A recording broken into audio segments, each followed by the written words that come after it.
오늘은 지난주에 이어서 디모데후서 2장 1절부터 7절까지를 같이 보시겠습니다. 오늘 설교의 제목은 2장 1절에 있습니다. 하나님의 말씀 생명의 양식 신약성경 344쪽 디모데후서 2장 1절. 내 아들아, 그러므로 너는 그리스도 예수 안에 있는 은혜 가운데서 강하고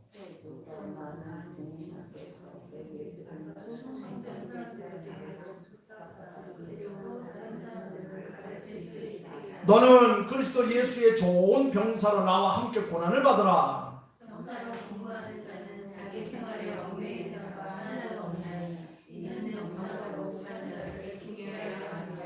경계하는 자가 법대로 경계하지 아니하면 승리자의 관을 얻지 못할 것이며 수고하는 농부가 곡식을 먼저 밟는 것이 마땅하니라. 다 같이 내가 말하는 것을 생각해보라. 주께서 범사에 내게 총명을 주시리라. 아멘. 우리 예수 믿는 하나님의 백성들은 우리 그리스도인이라고 그러죠. 그런데 이 그리스도인이라는 그리스도인들은 여러 가지 다른 이름을 가지고 있습니다.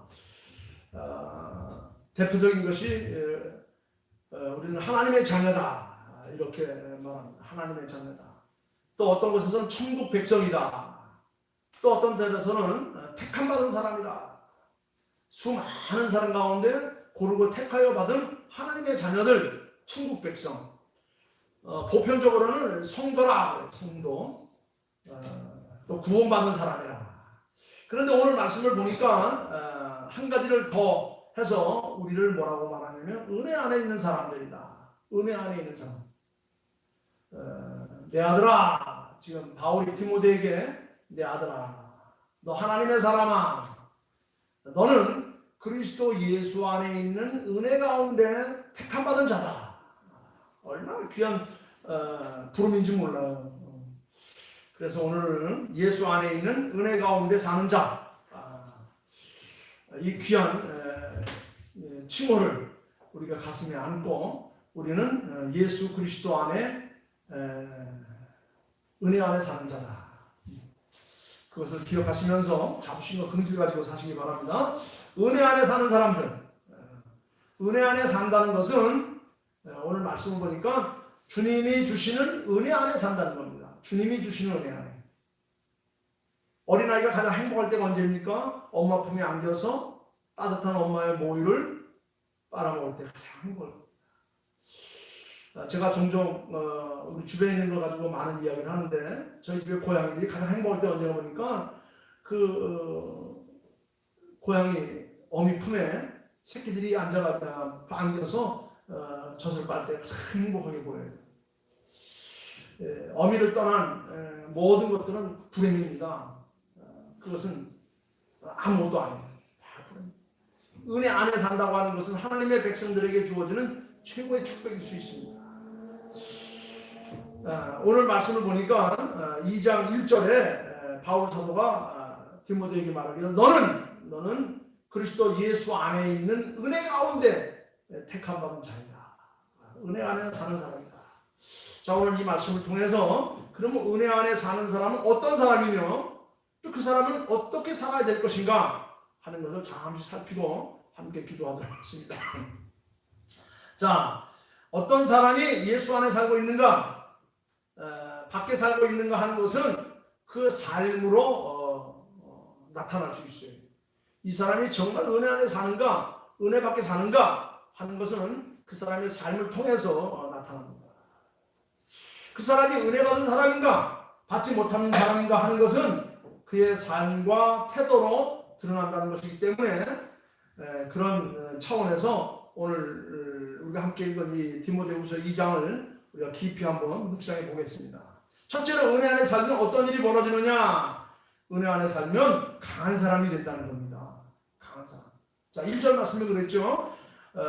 내 아들아, 그러므로 너는 그리스도 예수 안에 있는 은혜 가운데서 강하고 그랬어요. 은혜 안에서 강하다.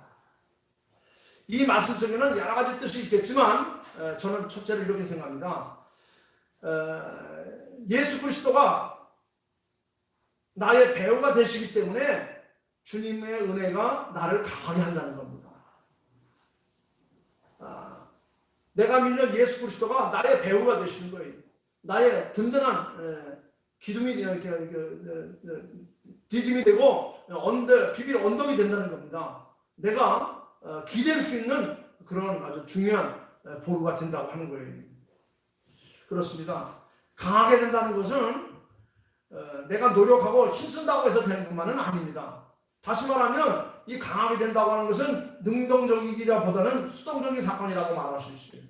즉 주께서 나를 강하게 만들어 주기 때문에 내가 강하게 되는 거예요. 20여 년 동안 사회생활을 하던 우리 젊은이들이 군대 갑니다. 군대 가서 5년 동안 5주 동안 훈련을 받고 강한 군사로 변신되어서 우리 국토 방위에 일일이 감당하는 걸 볼 수 있어요. 어떻게 똑같은 사람인데 20년 동안 흐리멍텅하게 그냥 기가 빠져 살다가 훈련소에 가서 5주 훈련을 받고 나서 아주 강한 전사로 변합니다. 왜 그렇습니까? 훈련소의 교관들, 조교들, 그 환경과 여건이 그를 강하게 만드는 거예요. 마찬가지로 우리가 예수 그리스도 안에 있으면 예수 그리스도로 말미암아 우리의 삶이 강하고 담대하고 튼튼하게 변화되어 간다고 하는 겁니다. 바울은 에베소 6장에 보서 그랬어요. 너희가 주 안에서 그리고 그의 힘의 능력으로 강건하여진다 그랬어요. 주 안에서와 그의 힘의 능력으로 너희가 강해진다. 주님 안에서 주님이 나를 강하게 해주실 때에 나는 강함이 될 수 있다는 겁니다. 오합지졸과 같은 그런 젊은이들이 군대 가서 5주 동안 바짝 훈련을 받고 나더니 강한 군대가 된 거예요. 우리가 이 세상에서 정말 흐리뭉텅하게 살다가 예수 그리스도로 말미암아 하나님의 백성이 되고 이 우리 안에 들어옴으로 말미암아 강한 신앙의 훈련을 통해서 강한 믿음의 전사로 변화된다고 하는 겁니다. 두 번째는 영적으로 강하게 산다는 겁니다. 이 바울 서신을 쭉 살펴보면 바울은 아주 육체적으로 병약한 사람이었어요. 여러 가지 병을 짊어지고 살았던 사람입니다. 고질적인 안질과 심장병, 간질병, 피부병 등등 많은 병을 가졌다고 성경학자들은 그렇게 성경을 이렇게 분해하고 있습니다. 그러나 그는 누구보다도 강한 사람이었어요. 그의 고백이 그걸 증명합니다. 로마서 8장은 바울이 승리하는 그런 힘이 넘치는 그런 메시지가 담겨 있는데 특별히 로마서 8장 35절을 보면 그랬어요. 바울 사도가 그렇게 말합니다. 누가 우리를 그리스도의 사랑에서 끊어낼 수 있겠는가? 환난이나 공고나 핍박이나 기근이나 시청진이나 위험이나 칼이냐 그 어느 것도 우리를 그리스도의 사랑 안에서 끊어낼 자가 없다고 그랬어요. 바울은 그만큼 강한 사람이에요. 육신적으로 볼 때는 병약한 사람입니다. 나약한 사람입니다. 볼품도 없습니다. 그런데 그는 누구보다도 강한 사람이라고 자부심을 가지고 많은 사람들에게 그렇게 강한 모습을 보이며 살았어요. 특별히 고린도후서 6장 9절과 10절 말씀을 보면 바울은 그랬어요. 하나님의 일꾼은 하나님께서 부름받은 사람은 하나님의 은혜 가운데 사는 사람들은 무명한 자 같으나 유명한 자요. 죽은 자 같으나 보라 우리가 살아있고 징계를 받은 자 같으나 죽임을 당하지 아니하고 근심하는 자 같으나 항상 기뻐하고 가난한 자 같으나 많은 사람들을 부유하게 하고 아무것도 없는 자 같으나 모든 것을 가진 자로다. 얼마나 강한 메시지가 담겨있는지 몰라요. 이런 메시지를 들을 때마다 이런 메시지를 읽을 때마다 묵상할 때마다 내게 힘이 나요. 비록 나는 가진 것도 없고 연약하고 병들어 있지만 이런 선택받은 하나님의 백성들이 은혜 가운데 살면서 보여주는 이런 능력 있는 삶은 우리 나약한 사람들에게 힘과 용기를 준다는 겁니다. 그렇습니다. 바울은 외적으로 볼 때는 병력한 사람이었어요. 육체적으로 볼 때는 나약한 사람이었습니다. 그러나 내적으로는 영적으로는 아주 강한 자 중에 강한 자였습니다. 그런데 오늘 이 글을 받는 디모데 역시 유약한 사람이었어요. 디모데전서 5장 23절 말씀 보니까 이 디모데는 무슨 위장병이 있었던 모양이에요. 이 속병이 있었던 모양입니다. 소가리를 했던 모양이에요. 그래서 바울 사도가 뭐라고 편지를 쓰냐면 이제부터는 물만 마시지 말고 내 비위와 자주 나는 병을 인하여서 포도주를 조금씩 쓰라 그랬어요. 포도주를 조금씩 쓰라. 디모데는 몸이 약했을 뿐만 아니라 아마 위장병으로 식사도 잘 못했던 모양이에요. 뭐 지금이야 의학이 좋고 뭐 기술이 좋고 뭐 병원들이 다 시설이 좋으니까 이런 건 병도 아니겠죠. 그러나 당시로서는 이 비위가 상한다든지 위장을 달래는 약이라는 것은 기껏 해봐야 포도주 정도밖에 없었어요. 포도주. 그러나 디모데는 아주 경건한 사람이었기 때문에 포도주도 술로 알고 그 자체를 입에 대지도 않았습니다. 그래서 바울 사도가 뭐라고 말합니까? 포도주를 술이라고 생각하지 말고 약으로 조금씩 쓰라 그래서 조금씩 쓰라.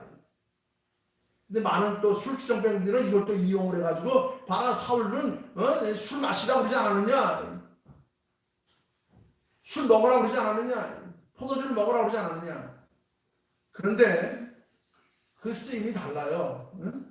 물이나 술은 어떻게 한다고 그래요? 마시는 거예요. 술과 물은 마시는 거고 약은 어떻게 합니까? 약은 쓴다고 그러는 거예요. 약은 쓴다. 약으로 조금씩만 써라. 우선 그 약은 그 양이 작습니다. 또 약은 아무 때나 시도 때도 없이 먹을 수 있는 게 아니에요. 대개 약을 처방받을 때 어떻게 먹죠? 식후 뭐 30분, 하루 1회, 2회 아니면 3회 정도 그 시간이 정해져 있습니다. 바울이 볼 때 디모데가 얼마나 병약했으면 안타까운 마음으로 이제부터 물은 조금씩 마시고 약으로 포도주를 조금씩 쓰라. 얼마나 병약했으면 자주 나는 병의 치료를 위해서 포도주를 쓰라고 했겠습니까? 그러나 디모데는 강한 사람이었습니다. 여러분 오늘 이 말씀들을 살펴보면 어떻게 바울이나 디모데가 인간적으로는 육신적으로는 외적으로는 나약한 사람일처럼 보였을지 모르지만 어떻게 강한 사람이 될 수 있었겠는가? 그것은 바로 주님의 은혜를 받았기 때문에 그래요. 주님 안에 살았기 때문에 그래요. 주님의 은혜 가운데 있었기 때문에 그런 겁니다. 그래서 2장 1절 말씀에 내 아들아 그러므로 너는 그리스도 예수 안에 있는 은혜 가운데서 강하여지고 그랬어요. 구약 성경에는 여러 가지 이야기가 많은데 신명기에 보면 특별히 모세가 이제 마지막 자기 후계자로 여호수아를 세우면서 한 말이 뭔지 아십니까?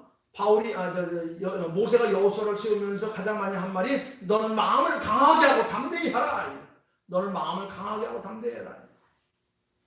하나님이 내 앞에서 행하시며 너와 함께 하사 너를 떠나지 아니하시며 버리지 아니하리니 너는 두려워하지 말라 놀라지 말라 강하고 담대하라. 네가 어디에 있든지 그가 너를 지키실 것이다. 이런 말씀을 주어줬어요. 여호수아는 자기의 대선배이자 스승이자 아버지 같은 그 모세가 들려주시는 하나님의 메시지를 마음속에 담고 강하고 담대히 해서 이스라엘 민중을 이끌고 성공적으로 가나안에 들어가게 되고 또 가나안에 들어가서 여러 지파들에게 땅을 분배하는 이런 일들을 하게 됩니다. 그것은 여호수아가 무슨 통솔력이 뛰어나거나 능력이 있거나 무슨 몸이 강건해서 된 것이 아니라 그것은 하나님이 그를 떠나지 아니하는 은혜 때문이었다는 것을 우리는 발견하게 됩니다. 하나님의 은혜가 여호수아와 함께 했기 때문에 여호수아는 하나님의 은혜 가운데 강할 수 있었어요. 담대할 수 있었어요. 지혜로울 수 있었습니다. 어떤 난관과 역경 가운데서도 그것을 헤치려 나아갈 수 있는 믿음의 사람이 될 수 있었던 것입니다. 다시 말하면 하나님의 은혜가 그를 강하게 했다는 겁니다. 은혜를. 우리는 은혜를 덧입으며 살아야 돼요. 하나님의 은혜를 덧입으며 살아야 합니다. 어린 아이가 부모의 은혜를 덧입듯이 국민들이 나라의 은혜를 덧입듯이 우리는 은혜를 덧입는 삶을 살아야 됩니다. 그런데 여호수아만 그런 것이 아니라 여호수아서 14장에 보니까 여호수아와 함께 이스라엘 백성을 입고 가나안에 들어가서 가나안의 영토를 함께 나누었던 갈렙도 역시 용맹스러운 사람이었어요. 여호수아와 함께 가나안 정복의 지도자 역할을 했던 갈렙, 가나안 정복이 끝난 후에 지파별로 땅을 분배할 때 이미 갈렙의 나이는 85세였습니다. 85세. 우리 나이로 비기면 아마 인생 종착역에 다다른 그런 나이입니다. 그러나 그는 많은 백성들 앞에 강하고 담대하게 일어서서 이 메시지를 외칩니다. 오늘 오히려 나는 강건하니 나의 힘이 그 어느 때나 이제나 일반이라. 나는 모든 일을 감당할 수 있다. 그러니 내게 어떤 사명을 주든지 나는 그 사명을 위해서 내가 남은 날 더욱더 열심히 살겠노라. 그날 갈렙이 여호수아 앞에서 하나님 앞에 기도합니다. 이 산지를 내게 주소서. 이 산지를 내게 달라고. 그런데 갈렙 이스라엘 점령군이 공격할 때에 도망친 가나안 원주민 아낙 자손들이 모여 살던 그런 땅이에요. 가장 씨 뿌리기도 힘들고 양치기도 힘든 가장 나쁜 땅이었습니다. 마지막으로 정복된 땅이었어요. 그런데 갈렙이 옥토가 아니라 가장 힘들고 어려운 땅, 마지막에 무리들이 쫓겨 도망간 땅, 씨 뿌리고 양치기도 힘든 땅, 그 땅을 갈렙이 달라고 말합니다. 하나님, 이 산지를 내게 주소서. 내가 이 땅을 이루겠나이다. 이미 그때 나이는 85세. 그런데 그 땅을 이제 달라는 겁니다. 사실 갈렙은 그동안 여호수아의 최측근으로 큰 행복을 했기 때문에 가장 좋은 땅을 자신의 몸으로 요청할 수 있는 권리도 있고 그럴 수 있는 모든 것이 갖춰져 있어요. 그런데도 불구하고 그는 가장 낙후한 땅, 가나안에서 쫓겨나 멀리 쫓겨간 그들이 달라고 한 그 땅이었습니다. 그가 그렇게 한 그 이유는 어디에 있었냐면 말합니다. 하나님께서 지금도 나와 함께 하신다고 한다면 이 버려진 땅도 내가 새롭게 개간하여 옥토를 만들 수 있습니다. 그럼 이 산지를 내게 주소서. 이런 믿음이 있습니까? 아무도 거들떠보지도 않고 아무도 쓸모없는 이런 땅을 할지라도 하나님께서 나와 함께 하시고 하나님께서 내게 은혜를 주신다고 한다면, 그리고 내가 비록 85세가 되어서 아무것도 할 수 없는 그런 형편과 처지가 된다고 많은 사람들이 할지 모르지만, 그러나 하나님의 은혜 안에 산다고 한다면 나이나 건강도 환경과 여건도 다 극복할 수 있습니다. 이게 갈렙이 외친 메시지예요. 그래서 갈렙이 이 산지를 내게 주소서.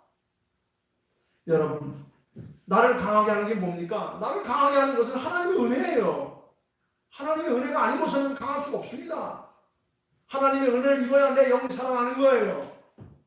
우리 육신은 먹어야 힘을 얻겠죠? 우리 이우승 권사님 열흘 동안 얼마나 이옥순 권사님 열흘 동안 얼마나 고생하다 오늘 예배드리러 오셨어요. 하시는 말씀이 밥 마셨다는 겁니다. 내가 평생 살면서 이렇게 밥맛 없으니 처음 봤다고 그랬어요. 예방주사의 그 휴유증이 너무 커서. 그렇습니다. 우리 육신을 먹어야 힘을 얻을 수 있는 거예요. 우리의 영혼은 하나님의 은혜를 먹어야 힘을 얻을 수 있는 거예요. 하나님의 은혜는 나를 강하게 합니다. 내 육체도 강하게 합니다. 정신도 강하게 합니다. 그러나 무엇보다도 하나님의 은혜는 내 영혼을 더욱더 강하게 하는 거예요. 은혜 안에서 강해져야 그래야 오래 우리의 삶을 유지할 수가 있는 겁니다. 바라옵기는 오늘 이 자리에 참여하신 우리 사랑하는 성도 여러분 모두가 다 하나님의 은혜 가운데 여러분들 영혼이 더욱더 강건해지고 여러분들 육신의 삶이 더욱더 강건해지기를 주 이름으로 축원합니다. 그 다음에 두 번째는 2절 말씀 보니까 그리스도 예수 안에 있는 사람들에게는 어떠한 일이 벌어지느냐? 강한 사람뿐만 아니라 충성된 사람이 된다는 겁니다. 충성된 사람. 이 충성된다는 건 뭡니까? 살아서 역사한다는 거예요. 힘이 넘치는 사람이 된다는 겁니다. 2절 말씀에 그랬죠? 또 네가 많은 증인 앞에서 내게 들은 바를 충성된 사람에게 부탁하라. 그들이 또 다른 사람을 가르칠 수 있다. 너는 그리스도 예수의 좋은 병사로 나와 함께 고난을 받을 것이다. 병사로 공부하는 자는 자기 생활에 얽매이지 아니하는 자가 하나도 없나니 이는 병사로 모집한 자를 기쁘게 하려 합니다. 경계하는 자가 법대로 경계하지 않으면 승리자가 얻지 못할 것이다. 수고하는 농부가 곡식을 받는 것이 마땅합니다. 세 가지로 얘기를 하고 있죠. 여러분, 하나님의 은혜 안에 살아야 충성된 사람이 될 수 있어요. 충성된 사람이 되어야 많은 분깃을 얻을 수 있고 많은 상급을 얻을 수 있고 많은 이익을 남길 수가 있는 겁니다. 성령을 받은 증거는 뭡니까? 성령을 받은 증거는 삶의 열매로 드러나는 거예요. 삶의 열매로. 은혜의 결과 역시 삶으로 드러나는 겁니다. 성령을 받은 사람이나 은혜를 받은 사람이 지니는 공통점이 있습니다. 그건 바로 뭐냐면 충성이라는 겁니다. 충성은 성령의 9가지 열매 가운데 하나입니다. 열매로 맺어지기 전에는 이게 뭔지 잘 몰라요. 제가 우리 집 주변에다가 메리골드라고 그러나요? 그거를 350그루 갖다 심었어요. 근데 처음에 싹이 날 때는 이게 메리골드인지 자풀인지 몰랐어요. 쫙 갖다 심어놨는데 이제 꽃이 피니까 메리골드도 있고 흰 꽃도 있고 또 이런 게 섞여 있더라고요. 아, 이거는 잡초인데 잡초도 내가 메리골드로 알고 똑같이 갖다 심었어요. 꽃이 피고 열매가 맺히면 본성이 다 드러나는 겁니다. 본성이 다 드러나는 거예요. 바울은 본문에서 복음 증거의 사명을 누구에게 부탁하라고 했어요? 충성된 사람에게 부탁하라고 했습니다. 아무에게나 아무렇게나 일감을 맡기는 게 아닙니다. 아무에게나 하나님께서 풍시를 주는 게 아니에요. 하나님 꼭 충성된 사람에게 일거리를 주시고 일거리 주시면 거기에 대한 권리도 주시고 더 큰 은혜를 얻을 수 있도록 하나님께서 하시는 겁니다. 충성의 원리는 뭡니까? 첫째는 언제나 충성하는 거예요. 언제나. 자기 기분에 따라 하는 게 아닙니다. 이렇게 목회를 오래 하다 보면요, 많은 사람 드러나요. 처음에 나와서는 그냥 교회를 혼자 다 운영 것처럼 그렇게 떠벌리면서 뭐 별거 다 하다가도 조금만 잘 안 맞고 하면은 그냥 단칼에 배우고 안 나오는 사람들이 얼마나 많은지 몰라요. 목회를 하다 보니까 그런 사람들은 미련이 하나도 없어요. 목회장의 그 자질이 못 돼서 그런지 몰라도 끝까지 그분하고 기도해야 되는데 기도하고 싶은 마음이 1도 없어요. 여러분, 충성은 언제나 하는 겁니다. 연초에는 충성으로 출발했지만 하반기에 넘어서 충성이 식어가고 결코 바람직한 그런 것들은 바람직한 충성이라고 말할 수 없어요. 우리가 예수님을 처음 믿고 직분을 처음 받았을 때 그 충성 그대로 지닌 채로 하나님 앞에 서는 겁니다. 첫사랑이라고 있죠. 첫 경험. 그게 가장 소중한 거 아닙니까? 우리가 예수님을 처음 만났을 때 하나님을 처음 봤을 때 그 가서 가지고 평생 가면은 식지 않을 겁니다. 충성하는 사람들은 언제나 고백이 간단해요. 군더더기가 없습니다. 충성하는 사람이 실수했거나 잘못했거나 격리를 나가면 금방 시정을 하죠. 죄송합니다. 잘못했습니다. 다시는 그러지 않겠습니다. 더욱 힘써 일하겠습니다. 간단해요. 충성하는 사람들의 고백이 옵니다. 그러나 불충성하는 사람들에게는 구실도 많고 변명도 많습니다. 누구 때문에 무엇 때문에 이래서 저래서 변명과 구실이 구구절절 이렇게 복잡합니다. 그러나 확실한 진리가 있습니다. 그것은 주님의 심판대 앞에 섰을 때 구실도 변명도 모조리 통하지 않는다는 사실인 것입니다. 주님께서 우리에게 말씀하셨어요. 잘하였구나. 착하고 충성된 종아. 간단한 칭찬과 악하고 게으른 종아. 네가 작은 일에 부의하였구나. 책망이 있습니다. 여러분, 우리의 충성은 처음부터 마지막까지 가는 겁니다. 둘째로 충성은 어디서나 충성하는 겁니다. 언제든지 끊임없이 주께서 주어진 은혜 가운데 살아가는 거예요. 제가 순서주 뒤에다가 충성을 당한 일꾼이라고 하는 조그만 이야기를 하나 적었습니다. 불치의병으로 수술한 후에 계시던 장로님이 있었습니다. 이제 나이도 들으셨습니다. 몸도 많이 쇠잔해졌습니다. 육신으로 할 수 있는 일이 아무도 없었습니다. 그래서 어느 날 아침 가족을 부르더니 목사님을 청해 예배를 드리게 해달라고 했습니다. 목사님이 오셔서 예배를 드렸습니다. 예배가 끝나자 링겔 주사를 뽑은 후에 태울 수석을 밟게 해달라고 말했습니다. 그 이유는 단호하게 장로님께서 주께서 나를 곧 부르시겠다는 계시를 주셨기 때문이라는 겁니다. 더 이상 병원에서 링겔 주사를 뽑고 있을 필요가 없다는 것입니다. 가족들의 만류에도 아랑곳하지 않는 이 장로님의 완강한 요청 때문에 할 수 없이 퇴원을 했습니다. 집에 오신 다음에 가족을 불러 모은 후 장로님은 얘기했습니다. 내가 장로 직분을 받은 지 30년이 됐지만 내가 뭐 이렇게 바쁜지 세상 일로 주님 앞에 충성을 다 하지 못하겠구나. 내가 이렇게 하나님 앞에 선다면 정말 내가 너무나도 부끄럽고 송구스럽고 그지없다. 내가 가기 전에 마지막으로 마무리해야 될 일이 있다. 모름지기 장로라고 한다면 교회를 위해서 기도하는 것, 전도하는 것, 교인을 살피는 것, 그리고 물질로 봉사하는 것인데 나는 그 어느 것 하나 제대로 한 것이 없다. 갈 날은 멀지 않았는데 전도하자니 내가 다닐 수가 없고 교인을 살피자니 불가능하구나. 이제 남은 것 두 가지. 그건 기도와 봉사인데 내가 이거 다 하고 가리라. 그래서 내가 떠나기 전날까지 교회를 위해 기도하다 돌아오겠다. 그리고 또 하나는 내가 가지고 있는 모든 재산의 5분의 1을 내가 떼어서 하나님 앞에 바쳐서 내가 못하는 것을 대신 그가 할 수 있도록 내가 다 하나님 앞에 드리고 가겠노라. 이렇게 다짐을 하고 그리고 세상을 떠났다는 겁니다. 그리고 마지막은 어떤 일에나 우리가 충성할 수 있는 그런 하나님의 사랑으로 우리가 바로 서야 되는 겁니다. 일이 적을 때는 충성하다가 많아지면 게을러지는 경우들이 있습니다. 큰 일거리를 달라고 보채면서도 작은 일거리를 주면 피식 웃고 비웃고 내가 그것밖에 안 되느냐고 이렇게 투정 부리는 경우들도 있습니다. 성경에 보면 그런 얘기가 있죠. 달란트 비유. 여러분 5달란트가 됐든 2달란트가 됐든 1달란트가 됐든 충성을 다 한다는 것이 진정 올바른 충성이라고 하는 겁니다. 한 가지 얘기만 하고 더 마치겠습니다. 미국 동부에 자그마한 햄버거 가게를 경영하는 교포가 있었습니다. 가게라고 해봐야 10평도 안 되는 조그마한 그런 가게였습니다. 10명 정도가 앉으면 꽉 차는 그런 정도였습니다. 그러나 그는 정성껏 성심을 다해서 부지런히 햄버거를 만들었습니다. 한 번 다녀간 손님들마다 다른 가게로 그것보다 더 맛이 있다고 하면서 점점 단골이 늘기 시작했습니다. 그런데 그 가게에 자주 드나들던 단골 손님 가운데 중년신 사람이 있었는데 이분이 어느 날 햄버거를 사 먹고 난 다음에 잠깐 얘기 좀 할 수 있겠느냐고. 그래서 잠깐 틈을 봐서 그분하고 앉아서 얘기를 했습니다. 그 중년시사가 하는 말이 내가 이 시내 중심가에 높은 빌딩을 하나 세웠는데 이 건물 안에 햄버거 가게 하나를 만들고 싶다. 네가 한번 맡아서 해보지 않겠느냐.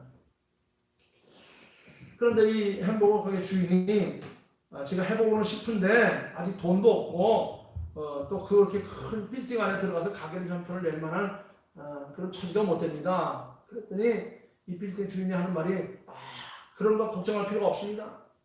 내가 지난 2년 가까이 당신의 가게를 와서 햄버거를 먹어봤는데 햄버거 맛도 있을 뿐만 아니라 당신은 참 말없이 꾸준히 성실하게 오는 사람 변함없이 이렇게 대하는 걸 보니 당신에 대한 믿음이 갔습니다.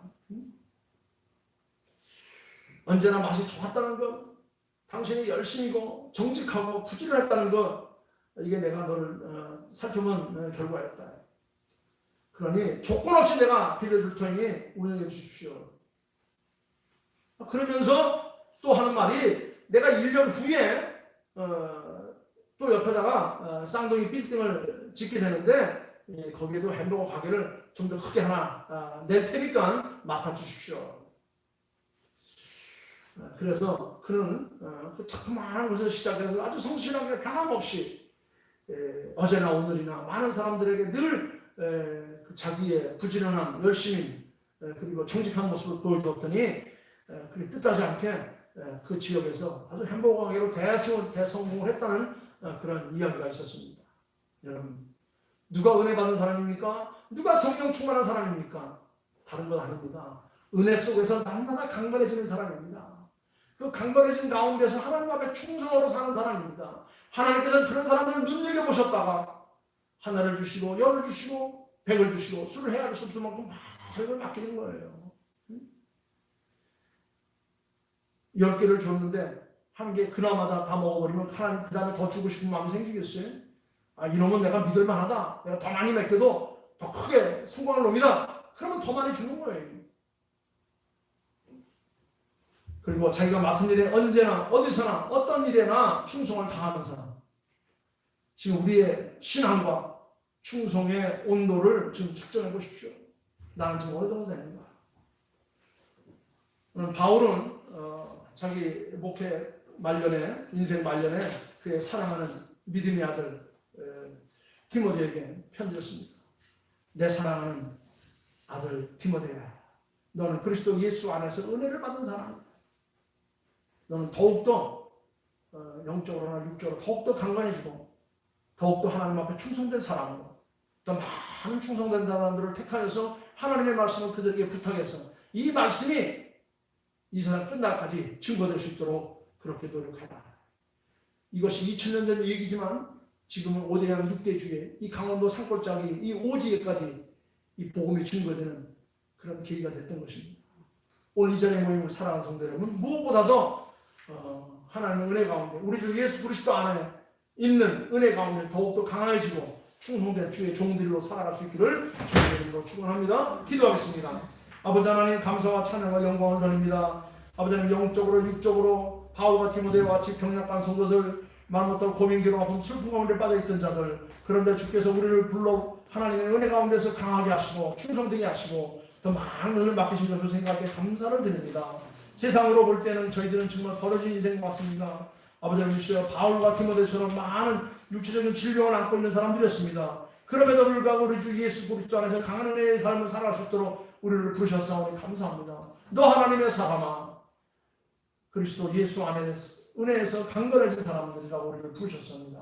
오늘 주신 말씀을 마음속에 간직하며 이 험악한 세상 가운데 믿음으로 승리할 수 있는 하나님의 충성된 종으로서 쓰임받을 수 있는 그리스도 예수 안의 은혜의 사람들로 살아갈 수 있도록 도와주셨소서. 모든 말씀을 감사하며 거룩하신 예수님의 이름으로 기도하옵나이다. 아멘. 아멘.